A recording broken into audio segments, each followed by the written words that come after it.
Well, here we are. Me at my desk, you at yours. Me at my screen, you at yours. Surrounded by four walls. And what we so often want is a room with a view. And what we so often get is a view of a room. A boardroom that has seen too much of us, a bedroom that has seen us too little, hotel rooms, and airport terminals that we navigate by heart because we are business people now.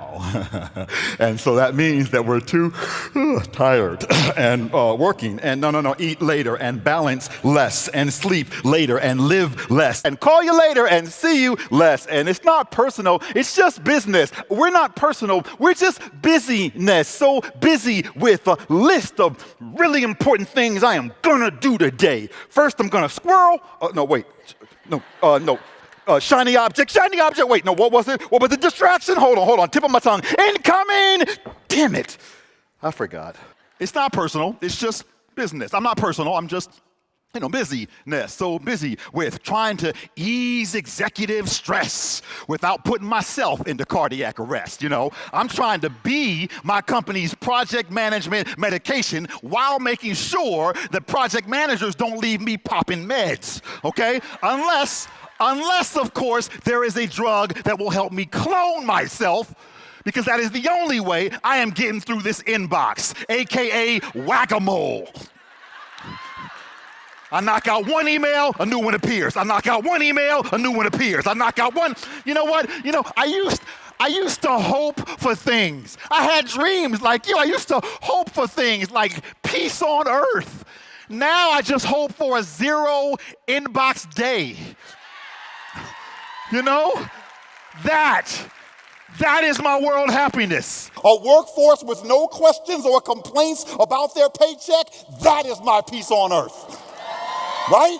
I'm trying to plan, plot, and strategize for the next 5 years, but new problems and technologies pop up every 5 days, and conquering them once felt like swatting one fly from the sky. Now it feels like stepping on swarms of ants one at a time. So focused on getting moves done with each other and getting our mobility on with each other. We barely notice the ways we move from each other. We allow the distance between us to numb each other until we've forgotten to be one with each other, till we've forgotten to have fun with each other, till we're certain we already know all there is to know about each other, and that is that we are each others. You at your desk, me at mine. You in your region, me in mine. And our work so close to us that sometimes the best way to refocus on it is to actually step away from it. Step away from the desk, sir. Step toward delight, ma'am, because we are more than screens and text and data. We are our breath and sight and touch. We are our wonderment and awkwardness, right? And laughter, right? Listen, before we were emojis, we were emotions. And we only let business up in our personal space because we want to keep business in a purposeful place. So I know it sounds crazy, but maybe our ability to define our terms, our business, to define ourselves for ourselves is born in the journey between accepting what is and asking, what if? What if there is another way?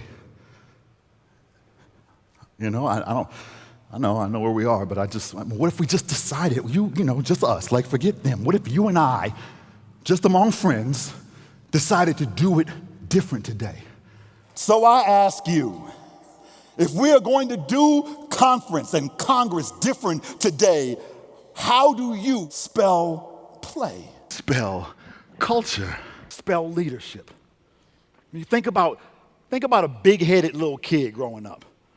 You know, kids with them big heads, you know, the body ain't caught up yet, right? This space right above their head, it is always uncharted, unclaimed space. And then a few months later, boom, the space is their head. Their head has now become permanently that uncharted, unclaimed space everywhere they go. And that head will continue to overtake new space and grow, which is why our bodies have to keep growing a frame that is mighty enough to support the ongoing growth of our big old heads, right? And just so, our brands have to keep growing a framework that is mighty enough to support the ongoing growth of our big ideas. And you, leaders, are the trailblazers for that growth. To grow your business, to grow your team, you gotta keep growing yourself. See, I know it sounds crazy, but what if your ability to fully express the value of your work lies in you having the audacity to first ask, how do you spell voice? Spell customer. Spell purpose. One of the ways that we can find ourselves in someone else's story is through a mutual purpose. The more our purpose is aligned, the more we blur our lines. And that's the importance of sharing stories that anchor your employees and your team members in their purpose, in your collective purpose of why you're there. The more you tell the stories that you are passionate about, the more you give others the opportunity to see their passion in your story. You tell the stories of the value that you bring to others, and you can help your company see your value. You tell the stories of how the purpose that drives you, and then others become inspired to be more purpose-driven. But you have to change the meaning behind how you spell IT to see what you do not just as information technology, but to see it as inspiration technology, so that you don't just get to the future faster, but you get to the desired version of the future faster. Please do that. Use the bionic parts of us to enable the jobs that the robots cannot do. The soft skills that foster empathy and kinship. The ability to nurture relationships, to make coworkers and clients feel heard and seen and understood, connected and safe in ways that are indelibly human. That is the point of connection that is behind every connection point. The human behind the data, the people behind the payments, all connected through the everyday experiences that bond us, fresh-cut grass beneath bare feet. Oh, we've all had it. We've all experienced it. Monday morning snooze buttons.